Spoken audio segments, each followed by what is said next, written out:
오늘 히브리서 5장 말씀은 제목이 이렇게 되어 있어요. 여러분 같이 주보에 보면 사람 가운데 절대로 망하지 않는 자. 괜찮지 않아요? 이런 분을 제가 여러분에게 소개한다는 게 아니라 우리가 이런 사람이 되자는 거예요. 그러니까 훨씬 좋지요. 사람 가운데 절대로 망하지 않는 자. 그 어떤 그런 분이 있다면 그분을 소개한다면 뭐 그 사람 참 팔자 좋은가 보다, 뭐 아이고 그런 참 대단한 인물이 있구나 이러고 말 텐데, 우리가 그렇게 될 수 있다는 거예요. 그럼 목사님, 그걸 오늘 방법을 목사님이 알려주시겠다는 겁니까? 네, 오늘 절대 사람 중에 망하지 않는 방법을 여러분에게 알려드리려고 그래요.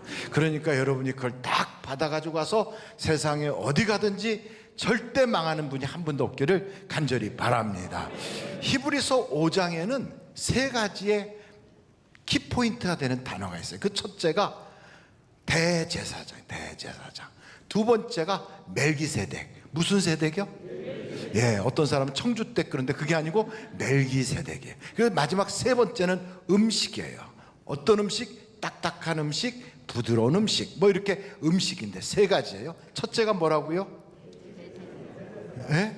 대제사장. 두 번째 멜기세덱. 세 번째 음식. 요 세 가지를 가지고 중심 주제로 여러분과 함께 사람들 중에 절대로 망하지 않는 자라는 그러한 분이 되기 위하여 말씀을 증거하려고 합니다. 우리가 아는 대로 대제사장 그러면 누구를 딱 떠오르게 됩니까? 아론. 그래서 구약 성경에 보면 이스라엘 백성이 애굽에서부터 출발하여 해방되어 나왔을 때 그때 초대 대제사장이 누구였느냐? 아론이라고 하는 분이에요. 근데 이 아론은 누구 중에서 그렇게 선택된지 하면 이스라엘 백성들 중에서 선택된 사람이에요. 그래서 사람들 중에서 하나님이 세운 사람이에요. 이 사람 뭐 하라고 세웠냐면 하나님께 제사하라고, 이스라엘 백성들의 죄의 문제라든지 그 영적인 문제를 해결하기 위한 제사 드리는 일을 하라고 세운 거예요. 그런데 이 사람이 완벽한 사람이냐? 그렇지 않아요. 백성들의 연약함을 위하여 그가 이렇게 제사도 드리고 그렇게 여러 가지로 하나님 앞에서 영적으로 그들을 돌보긴 하지만 그 사람 절대 완벽한 사람이 아니에요. 그래서 여러분 그런가 안 그런가 성경 히브리서 5장 1절 2절을 한번 읽어보시겠어요? 같이 보시겠습니다. 시작. 대제사장마다 사람 가운데서 택한 자이므로 하나님께 속한 일에 사람을 위하여 예물과 속지 않은 제사를 드리게 하나니 그가 무식하고 미혹된 자를 능히 용납할 수 있는 것은 자기도 연약에 휩싸여 있음이라. 여기서 무식하다는 건 학교 안 다녔다는 게 아니고 하나님에 대한 지식이 부족하여 미혹당한 사람들을 도와줄 수 있다. 왜냐하면 자기도 연약하니까. 이 아론이라는 인물이 얼마나 그렇게 연약하냐면 우리가 상상하기 힘든 그런 치명적인 잘못을 저질렀어요. 한번 여러분 성경을 찾아보실까요? 출애굽기 32장 1절서부터 한번 보시겠어요? 백성이 모세가 산에서 내려옴이 더딤을 보고, 그러니까 모세가 지금 시내 산에 올라갔거든요. 하나님께서 올라오라. 올라갔는데 뭐 길어야 일주일 뭐 이렇게 생각했는데 40일이 다 되도록 안 내려오는 거예요. 사람들이 무슨 생각할까요? 이 노인네가 산에 혼자 올라갔는데 먹을 만한 것도 안 가지고 그냥 올라갔는데 이거 어떻게 큰 사고 난 거 아닌가, 뭔가 잘못됐나 보다, 이런 생각을 한 거지요. 그래서 모여 백성이 아론에게 이르러 말하되 일어나라, 우리를 위하여 우리를 인도할 신을 만들라. 이 모세 곧 우리를 애굽 땅에서 인도하여 낸 사람은 어찌 되었는지 알지 못함이니라. 아론이 그들에게 이르되 너희의 아내와 자녀의 귀에서 금고리를 빼어 내게로 가져오라. 모든 백성이 그 귀에서 금고리를 빼어 아론에게로 가져가매 아론이 그들의 손에서 금고리를 받아 부어서 조각칼로 새겨 송아지 형상을 만드니 그들이 말하되 이스라엘아 이는 너희를 애굽 땅에서 인도하여 낸 너희의 신이로다 하는지라. 황금 송아지 만들어 놓고 이게 여호와다, 이게 너희를 애굽에서 인도한 신이야 하고 이런 우상을 만드는 최고 앞제비가 누구였다고요? 아론이에요. 아론. 여러분 그 정도 죄를 짓지 않았다면 얼굴 쫙 피세요. 괜찮아요. 왜냐하면 아론이 이 정도를 줬는데도 아론이 벼락 맞아 죽었다든지 아론이 뭐 하나님한테 어떻게 돼서 다리 몽둥이가 부지러졌다 이런 거 없었어요. 이렇게 잘못을 하니까 아론도 어떻게 해야 돼요? 백성들의 죄만 하나님께 고하면서 제사 지내는 게 아니라 자기 자신의 죄를 위해서도 속죄제를 드려야 될까요? 안 드려야 될까요? 드려야 되지요. 그래서 오늘 히브리서 5장 한번 보세요. 거기에 3절 이렇게 한번 읽어보세요. 시작. 그러므로 백성을 위하여 속죄제를 드림과 같이 이 또한 자신을 위하여도 드리는 것이 마땅하니라. 그래서 아론이 자기를 위해서도 속죄제를 드려야 되는 거예요. 그러니 백성들이 이렇게 딱 보니까 아론이라는 사람이 자기들보다 뭐 특출난 게 없어. 그렇다고 뭐 그렇게 죄 없이 깨끗한 것도 아니고, 그렇다고 뭐 하나님께서 어마어마한 그런 무슨 권세를 주거나 능력을 준 것 같지도 않다 이 말이에요. 그러니까 사람들이 무슨 생각하냐면, 아하, 모세를 하나님이 택했는데 그 모세가 자기 친형이니까 아론을 이렇게 대제사장으로 세웠구나. 그러니 아론이란 인물은 자기 동생이 이렇게 특별히 세운 그 혈육 간의 그런 관계로 세워진 사람이야. 뭐 우리보다 뭐 특출난 거 없어. 이런 생각 할까요, 안 할까요? 하면 한다고 해보세요. 그런 생각을 하게 되는 거죠. 뭐 아론이 보니까 뭐 우상 숭배도 우리나 다 별반 없이 하고 뭐 이런 문제가 있는 사람이구만. 그러니까 이제 설왕설래하면서 백성들의 마음속에 대제사장에 대한 권위가 실추되는 거예요. 그때 하나님께서 뭐라고 말씀하시냐면, 야, 아론은 내가 세운 거야. 그 증거를 보여줘야 되잖아. 하나님이 여봐라, 아론은 내가 세웠다 이렇게 말할 수는 없잖아요.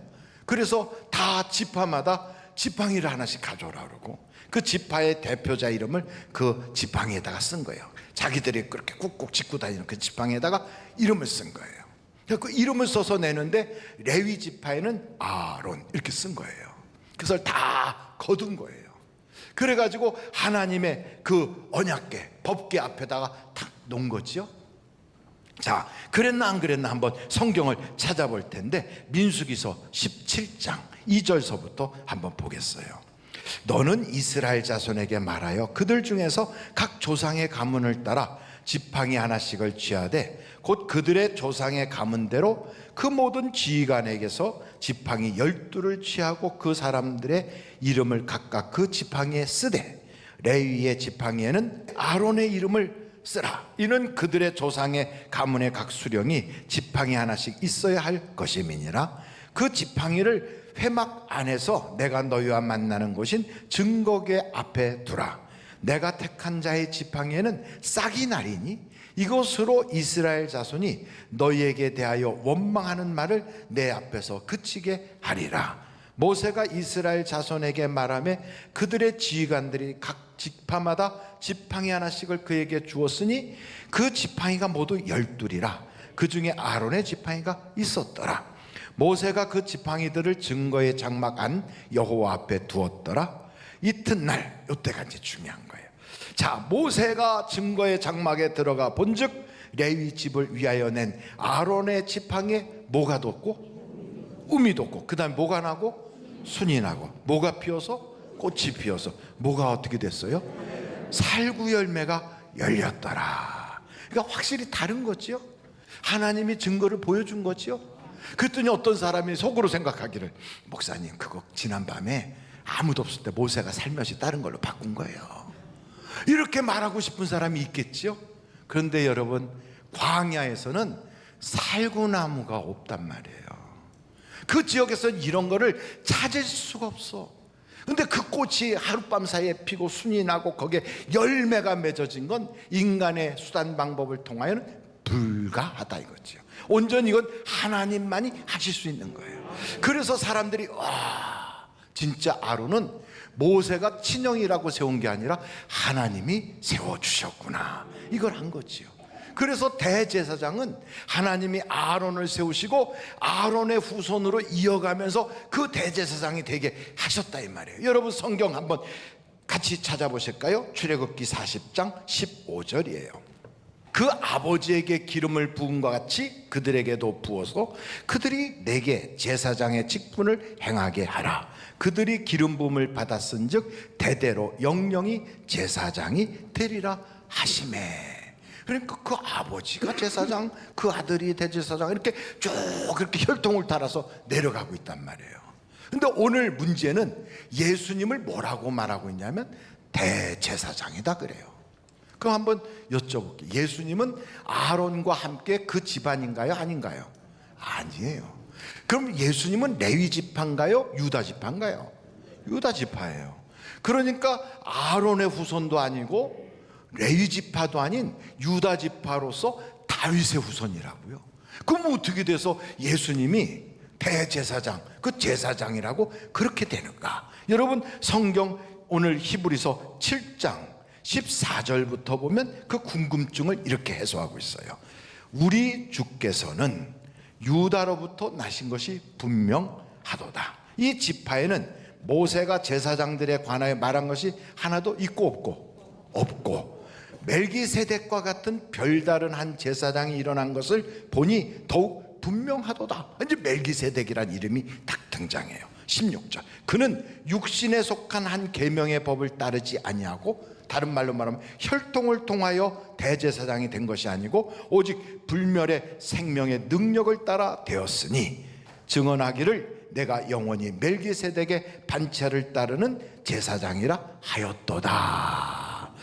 히브리서 5장 오늘 말씀을 딱 보면 거기에 이런 말씀이 있어요. 거기에 한번 6절을 보세요. 6절. 또한 이와 같이 다른 데서 말씀하시되 내가 영원히 멜기세덱의 반차를 따르는 제사장이라 하셨으니, 그러니까 멜기세덱과 예수님을 이어서 그래서 예수님이 대제사장이라는 거예요. 아니 멜기세덱과 예수님을 어떻게 그렇게 건너뛰어서 이어지는가? 무슨 특별한 이유가 있느냐? 예수님만이 꼭 멜기세덱이냐? 이런 이야기를 할 수 있겠죠. 근데 거기에 멜기세덱은 여기 뭐라고 나와 있냐면 영원히 제사장이에요. 영원히. 다른 말로 말하면 영원이란 말은 죽으면 돼요, 안 돼요?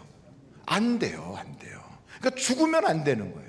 멜기세덱의 반차를 따라서 대제사장이 되려면 영원히 돼야 돼요. 죽으면 안 돼. 근데 이 세상에 있는 모든 사람은 죽어요, 죽지 않아요?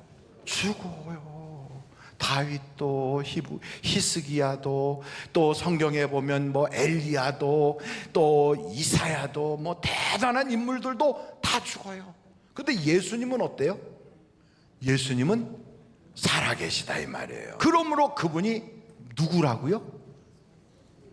멜기세덱이다. 지금 이 얘기를 계속하고 있는 거예요. 왜? 멜기세덱은 영원하니까. 그래서 예수님은 멜기세덱의 그 계보를 통하여 반차를 통하여 대제사장이다. 예수님이 대제사장이다. 이걸 지금 설명하는 거예요. 아이 목사님, 그거 좀 알겠는데 21세기를 살아가는 우리에게 지금 코로나 바이러스가 있고 뭐 우크라이나 전쟁이 있고 세계의 경제적인 어려움이 이렇게 심각한데 그게 지금 우리하고 무슨 상관이 됩니까? 멜기세덱이든 무슨 뭐 청주댁이든 그게 나하고 무슨 상관이 있습니까? 이렇게 말하고 싶은 분이 계실 거예요. 상관이 있어요. 예수님이 대제사장이라는 말씀의 뜻은 그분이 우리의 죄를 어떻게 하신다?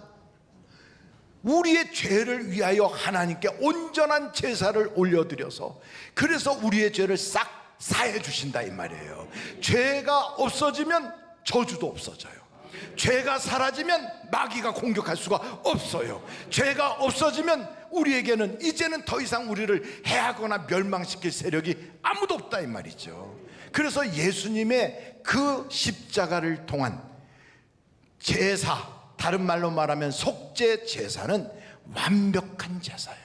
예수님이 대제사장이 되셔서 우리를 위하여 하나님께 온전한 제사를 올려드림으로써 우리는 완벽하게 죄사함을 받았습니다. 할렐루야. 그런데 문제가 있어요. 예수 그리스도는 완벽한 제사를 드렸지만 내가 불완전한 거예요. 우리가 불완전한 거예요. 그래서 어떻게 해요? 완벽하게 죄사함을 받았는데 또 죄를 져, 또 넘어져, 또 실수해. 이게 보통 문제가 아닌 거예요. 그럼 이건 어떻게 할 것이냐? 그래서 우리 하나님께서 그것을 보완해 주시는 방법으로 누구를 보내주시느냐? 성령을 보내주신다 이 말이에요. 할렐루야. 그래서 로마서 한번 8장 26절부터 한번 보세요. 로마서 8장 26절. 이와 같이 성령도 우리의 무엇을? 연약함을 도우시나니 우리는 마땅히 기도할 바를 알지 못하나 오직 성령이 말할 수 없는 탄식으로 우리를 위하여 친히 어떻게 하신다고요? 간구하시느니라. 마음을 살피시는 이가 성령의 생각을 아시나니 이는 성령이 하나님의 뜻대로 성도를 위하여 간구하심이니라. 굉장히 중요한 말씀이 있습니다. 28절 같이 읽겠습니다. 시작. 우리가 알거니와 하나님을 사랑하는 자 곧 그의 뜻대로 부르심을 입은 자들에게는 모든 것이 합력하여 선을 이루느니라. 그러니까 여러분, 파도 쳐서 밀려오는 것처럼 코로나 바이러스가 나에게 와도 그것이 합력하여 선이 되게 하는 거예요. 여러분, 경제적인 한파가 몰아치고 어려움이 쳐들어와도 우리에게 그것이 합력하여 선이 되게 하나님이 바꿔주신다 이 말이에요. 세상의 문제가 나에게 막 밀려와도 이 모든 것을 합력하여 선이 되게 해주시는 거예요. 그러므로 예수 안에 있는 자는 망하지 않는다 이 말이에요. 그것을 그냥 제가 하는 소리가 아니라 성경이 그걸 딱 선포했어요. 로마서 8장 1절 2절을 보세요. 거기에 어떻게 선포되고 있는가 같이 한번 읽겠어요. 시작. 그러므로 이제 그리스도 예수 안에 있는 자에게는 결코 정죄함이 없나니 이는 그리스도 예수 안에 있는 생명의 성령의 법이 죄와 사망의 법에서 너를 해방하였음이니라. 이제는 망할 일이 없어진 거예요. 우리는 이 세상에 살면서 생명의 성령의 법 안에 있는 거예요. 세상 법은 어떻습니까? 어기면 구류, 어기면 벌금, 어기면 감옥, 어기면 구치소, 어기면 사형, 어기면 죄수로서 끌려가서 벌을 받아야 돼요. 이 세상의 모든 법은 사망의 법이에요. 그런데 우리는 아니에요. 살리는 법, 생명의 법이다 이 말이에요. 그래서 어떤 문제가 우리에게 찾아와도 예수 그리스도께서 내가 너를 안노라, 하나님의 자녀의 권세를 내가 너에게 주노라. 그래서 마귀의 권세를 무너뜨려 버리고 각종 공격하는 수많은 저주를 끊어버리고 나를 정죄하는 모든 정죄감들이 하나님이 싹 사라지게 나를 생명사계로 싹 안아주셔서 합력하여 선을 이루게 하시는 거예요. 그러니 예수님이 대제사장이라는 것이 얼마나 우리에게 큰 힘이 됩니까? 그것도요, 사람이 바뀌질 않아. 여러분, 전에 문재인 대통령이 권력을 가지고 있다가 물러나고 윤석열 대통령이 정부가 들어오니까 사람이 바뀌잖아요. 그럼 그때 옛날에 그 정부하고 이렇게 거래를 했던 사람은 사람이 바뀌니까 이제는 거래할 대상이 없어가지고 법이 저 뭡니까 누구를 찾아가야 될지 몰라갖고 하고 고민이 빠질 거라고요. 그런데 놀라운 건 예수 그리스도의 대제사장은 바뀌지 않아, 변화하지 않아, 끝까지 영원히 가는 거예요. 그래서 그분이 나의 모든 죄를 해결해 주셨다면 그것으로 완벽하게 끝난 거다 이 말이에요. 그런데 문제가 있어요. 아니, 무슨 문제가? 아니, 있잖아요. 실제로 그런 하나님이 다 해결해 주셨는데 여러분 염려 걱정 없습니까? 세상을 살다 보니까 믿는 사람이나 안 믿는 사람이나 문제는 똑같아. 그리고 뭐 믿는 사람도 그냥 머리 싸매고 고민하고 힘들어서 절절매고 막 얼굴 노랗게 돼서 막 그냥 동동동거리고, 그리고 월말이면은 그냥 은행 그거 막느라고 막 뛰어다니고 뭐 어디서 어떻게 이걸 해결해야 되나 막 정신없이 뛰어다닐 때 있어요, 없어요? 있어요. 그 목사님은 그런 문제가 없단 말입니까? 저도 있어요. 그러면은 이게 모든 것이 합력하여 선을 이룬다는 말은 좀 이상하잖아요. 그렇지요. 그래서 예수님이 우리에게 방법을 제시하셨어요. 그게 뭐냐? 여러분, 히브리서 5장 7절 말씀을 한번 보세요. 7절 같이 한번 읽어보실까요? 시작. 그는 육체에 계실 때 자기를 죽음에서 능히 구원하실 이에게 심한 통곡과 눈물로 간구와 소원을 올렸고 그의 경건하심으로 말미암아 들으심을 얻었느니라. 와, 예수님은 하나님의 아들이신데도 이렇게 기도하신 거예요. 그러니까 예수님의 생애 전체를 보면요, 기도의 생애, 기도의 생애. 새벽에도 기도하시고 밤에도 기도하시고 낮에도 기도하시고 다니면서 기도하고 집안에서 기도하고 골방에 들어가 기도하고 산에 가서 기도하시고 바다에서 기도하시고. 그러니까 예수님의 생애는 다 기도의 연속이에요. 왜 그렇게 기도하셨나? 우리 주님이 그러잖아요. 육신을 입고 있는 이때는 기도할 수밖에 없다. 기도하지 않으면 이런 문제를 이길 수가 없다. 그래서 우리에게 기도하라 하는 걸, 기도하라. 여러분, 우리가 기도해야 될 줄로 믿습니다. 마지막으로 여러분, 우리 성경을 이렇게 보니까 여기에 이렇게 말씀하고 있네요. 12절, 13절, 14절. 오늘 히브리서 5장을 보시면 때가 오래되었으므로 너희가 마땅히 선생이 되었을 터인데 너희가 다시 하나님의 말씀의 초보에 대하여 누구에게 가르침을 받아야 할 처지이니 단단한 음식은 못 먹고 젖이나 먹어야 할 자가 되었도다. 이는 젖을 먹는 자마다 어린아이니 의의 말씀을 경험하지 못한 자요, 단단한 음식은 장성한 자의 것이니 그들은 지각을 사용함으로 연단을 받아 선악을 분별하는 자들이니라.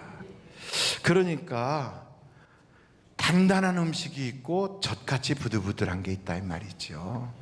그러니까 젖같이 부들부들한 건 우리가 이렇게 목사가 앞에서 설교하는 내용 듣고 혹은 어느 큰 교회 유명한 목사의 아주 그냥 명품 설교를 딱 한번 들으면 우리의 신앙이 그만큼 쑥 커진 것처럼 착각하면 안 돼요. 사실은 내가 들은 건, 내가 무슨 책 한 권 본 것으로 그게 내 신앙이 아니라 내가 살아들인 만큼이 내 신앙이에요. 내가 살아들인 만큼. 내가 무슨 말 했다고 해서 그게 내 신앙이 아니라 내가 한 땀 한 땀 내 발로 발걸음으로 걸어가고 내 생활로 해드린 만큼이 나의 신앙이더라 이 말이에요. 그렇게 하려면 그것은 인생에 곱 씹듯이 꼭 씹어서 내 목에서 꿀꺽 삼켜서 내 몸에서 소화시켜야만 그것이 내 것이 되는 거지. 그게 곧 내게 피가 되고 내게 살이 되는 거 아니겠어요? 근데 어린아이들 만약에 젖 먹이듯이 그냥 입에다가 이렇게 아이들 우유통 탁 물려주면 하고 먹듯이 그냥 귀에다가 들으라고 이렇게 하면 그거 듣고서 아멘 하고 그러고 그냥 나가서 내 맘대로 살면 그게 그 젖이나 먹는 거죠. 그러니까 그냥 신앙이 초등신앙이에요. 초등신앙. 늘 듣기만 하지 변함이 없어. 듣는 건 많이 들어서 알기는 많이 아는데 삶이 따라주질 않아. 그래서 단단한 음식을 먹질 못하는 거예요. 신앙에 체험이 없는 거예요. 그것은 영적인 수준이 성장하지 못하는 거지요. 그게 어떻게 하라고요? 내가 직접 기도해야 돼요. 내가 직접 살아내야 돼요. 내가 직접 아는 것으로 끝나는 게 아니라 삶으로 그것을 보일 수가 있어야 돼요. 그것이 바로 나의 신앙이다 이 말이지요. 그래서 오늘 성경에 보니까 그렇구나. 그 아론이라고 하는 사람이 제사장으로 있었지만 완전한 제사장은 예수 그리스도시구나. 그분을 통하여 내 죄가 싹 사해졌다면 이제부터 나는 예수님을 나의 구원자로, 나의 주인으로, 나의 구세주로 딱 모시고 내 인생의 주군하고 내 운명을 다 그분에게 맡기는 것처럼 나는 이제 예수님만 나의 주인으로 섬기겠다. 하고 결심하고 이제는 그분이 행한 대로 열심히 내 인생을 기도하면서 문제 있으면 성령 충만하게 기도로 밀고 나아가면서 한 걸음 한 걸음 순종하고 생활로 그렇게 주님을 딱 붙잡고 말씀대로 살려고 애를 쓰면, 그러면요 세파가 흔들리고 세상 바람이 몰아쳐도요 하나님이 생명사계로 싹 안아주시니까 악한 것이 만지지도 못하게 되는 거예요. 여러분, 어린아이들을 딱 출생하잖아요. 그 갓난아기 딱 나자마자 엄마가 초유를 딱 먹여요. 그러면 이 아기가 하나도 뭔가 이렇게 방어력이 없는 것 같지만 어머니의 그 싱싱한 모유를 먹으면요 그 아이에게 항체가 딱 형성이 돼가지고 병균이 침투할 수가 없어. 우리도 마찬가지로 예수 그리스도의 말씀을 딱 꿀을 먹듯이 먹으면서 그 말씀대로 살려고 몸부림치고 하나님을 의지하면 하나님이 우리를 의의 갑옷으로 싹 입혀주셔서 세상이 감당하지 못하는 사람이 되는 겁니다. 그러면 사람들 중에 절대로 망하지 않는 생명의 법에 의해서 좌우되는 그러한 사람이 되는 것을 믿으시고, 오늘도 여러분, 나는 예수와 함께 살고 예수와 함께 걷고 예수와 함께 생각하겠다고 결심하고 그 말씀에 순종하는 여러분이 되시기를 주님의 이름으로 축원합니다.